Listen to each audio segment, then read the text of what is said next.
Hey, what's going on, scholars? It's your professor here, Enlightened Enlisted, and today we've got all the campaign levels for the Pacific campaign coming out on Enlisted so far. So let's get into it.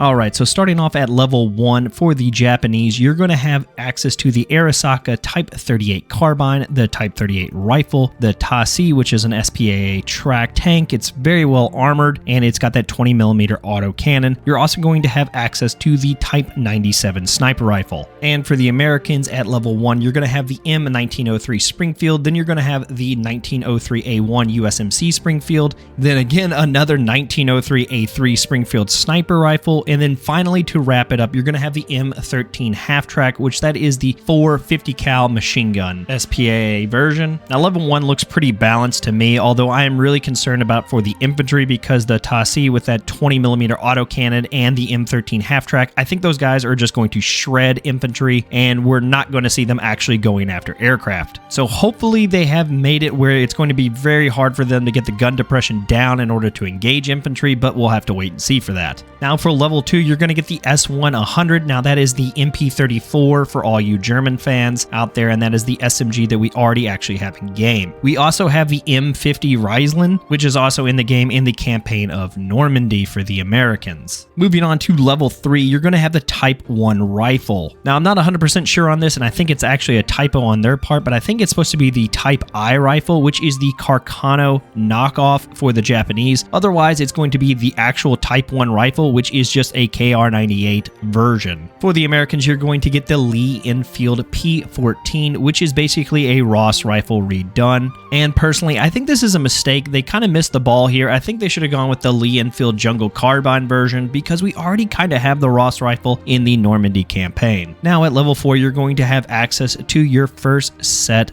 of aircraft. And for the Japanese, you're going to get the E-13A1. This is a hydroplane design, and it's going to have 4 60-kilogram bombs on it. For the Americans, you're going to have access to the SOC-1. This is also a hydroplane, and it's going to carry 2 100-pound bombs. If these aircraft act anything like they do in War Thunder, I think the Japanese come out on top on this one. Level 5 is going to give you access to the first AT troopers, and for the Japanese, you're getting the Type 97 anti-tank rifle, which looks a lot like the American counterpart, which is the Boys AT rifle. So pretty similar for them. I see this being more of a meme, just like they were in Tunisia and so forth, where you just kill infantry with them, but you are unlocking those at level 5. Now level 6 comes at no surprise. It is the Type 100 SMG. We saw this back all the way in the April Fool's event where they showed this. This is that side feeding SMG. And then for the Americans, you're going to get the M3 grease gun. I'll be really interested to see how these two SMGs match up to each other because that is the first assaulter that you are going to be unlocking, and I think they're going to be very important in the Pacific campaign in that jungle fighting. So level 7 has our first LMGs, and for the Japanese it's going to be the Type 11, and then for the Americans it's going to be the Browning M1918. That is the BAR-A1 for you Normandy players. Honestly, these seem pretty balanced. The Type 11 has terrible sights, but it's going to have a 30-round magazine versus the Browning 1918, which has a little bit better sights but only 20 rounds in the magazine. Now level 8 opens up the mortar gameplay, and for the Americans you're going to have the 2-inch mortar. It's the standard one that you are used to in the Normandy campaign or Tunisia. Now for the Japanese, we get a little bit more interesting with the Type 89. That is the knee mortar, and I think this thing is going to be super good and super powerful. A lot of people are probably going to be able to direct fire it, so I see this being the new noob tube. Level 9, we're going to see our next set of tanks here. You got the Ha-Go for the Japanese. Now this is an awesome tank in War Thunder. I really enjoy using it. And then for the Americans, you're going to have the M2A4. I think the M2A4 is going to lose out to the Japanese on this because they have the 37mm auto cannon, and I think it's just going to be able to dick down the M2A4. I could be wrong about that, but we'll just have to wait and see. Now, level 10 is where it gets kind of interesting. The Japanese are getting the Type E rifle, and then the Americans are getting the M1 carbine that everyone knows and loves from the Normandy campaign. Again, I think the Japanese are going to have an advantage here because the 5-round magazine, though smaller than the M1 carbine, I think is going to be a lot more powerful, and you're going to be able to get a lot more kills. Now, at level 11, I think it kind of reverses the order. The Japanese are getting the samurai sword. That's the Type 95, and this is going to be the bonsai charge that we all know and love that's going to be happening. But the Americans get the Browning Auto 5 shotgun, and it shoots buckshot, and it can go in the secondary slot. It does say right before that it is the ideal weapon for the assaulters, but it doesn't really specify or make clear, at least to me, if you can use this for everybody. And that goes the same for the swords. We don't know really who can use these. I'm assuming it's just going to be for assaulters, or at least I hope it's just limited to assaulters on both accounts. Otherwise, this is going to get way out of hand. We do know for a fact that the sword will give you that speed bonus that you are used to if you have any of the swords in the other campaigns. So this is going to make the Japanese guys running around very quickly, but 5-round semi-auto buckshot is definitely going to stop that. For level 12, we get another set of aircraft here. You're going to have the A5M4 for the Japanese, and then you're going to have the F2A3, aka the Buffalo, for the Americans. I think the Americans come out on top of this. It doesn't give us the armament for the A5, but for the Buffalo, it does say that we are going to have 2 100-pound bombs on it. Moving on for level 13, you have the Type 99 late version rifle for the Japanese, and then for the Americans, you're going to have the M1 Garand. Pretty interesting matchups if you ask me. I hope the Type 99 rifle has those aircraft sights that are shown right here, because I think that would be a really cool addition for the game. Level 14 is going to give us access to the first flamethrower troops. I think this is a good idea to kind of put them later into the progression tree. For the Japanese, you're going to get the Type 93, and for the Americans, you're going to get the M1A1, which you see in the Normandy campaign. Flamethrowers are going to be very powerful in this campaign, and I cannot wait to use them. Now, level 15 gets a little disappointing for me because the Japanese are going to get the MP28. Now, this is nothing special. If you've played the Normandy campaign, you've used the MP28. It's a German weapon, but for the Americans,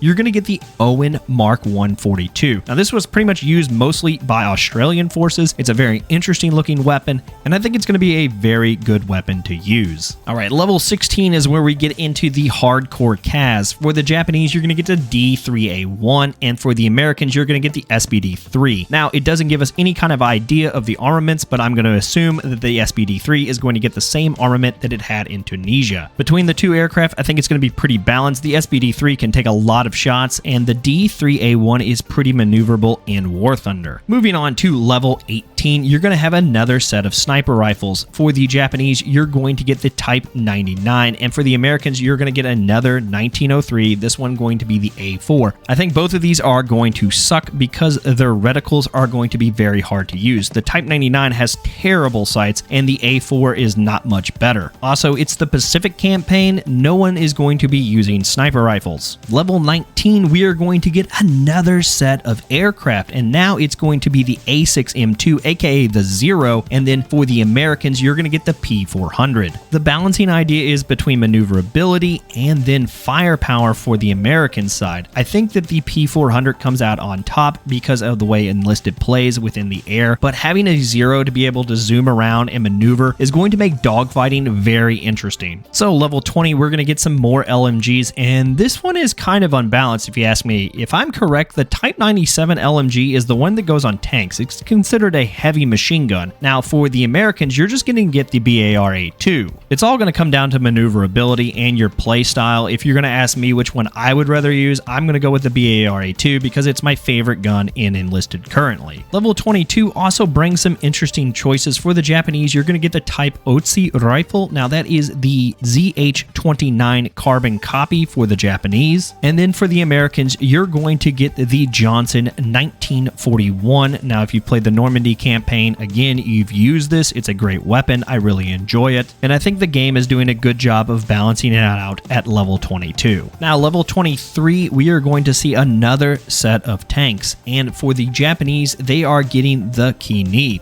Now this is a level 1 BR in War Thunder. If you're familiar with it, it's a light tank and it's going up against the M3 Stuart. I really like these additions because they're very much focusing on lighter vehicles. I don't see any of the AT weapons having a hard time killing either of these or any of the other vehicles that we have seen previously. So good job there, Darkflow. I really like that. Level 24 is going to see some more flamethrowers. You're going to have the Type 100 for the Japanese and then the M2 flamethrower for the Americans. These are both going to be very powerful as as I stated earlier with the other flamethrowers. I think a lot of people are going to be using these, and they're going to be very annoying to deal with in this campaign, but we'll have to wait and see on the map design. Level 25, we are going to see some more SMGs. For the Japanese, you're going to get the Type 2A1, and that is an experimental SMG that has a really weird looking design to it, and it's going to have the slow fire mode on it, and it says it's highly recommended to use that on the news release. We'll have to wait and see how that works out. And then for the Americans, you're going to get the M1A1 Thompson. We're all familiar with it within the Tunisia and the Normandy campaign. I love using it, just hip fire it, but we'll see how it stacks up against this Type 2A1. Then finally at level 26, we're going to have for the Japanese the Type 96 LMG, and then for the Americans, you're going to have the Johnson 1941. These are very similar LMGs, and I see them being very balanced. I'm probably going to go with the Johnson just because it doesn't have that top feeding magazine. Overall, I think that the campaign editions are pretty cool, and I'm really happy that they came out with 26 levels right off the bat so you guys can see them all. What do you guys think is going to be the more powerful faction, or which one are you going to be playing? Let me know down in the comments below. And while you're down there, be sure to hit that like and subscribe button. And as always, scholars, hit those books and hit those bottles. Cheers.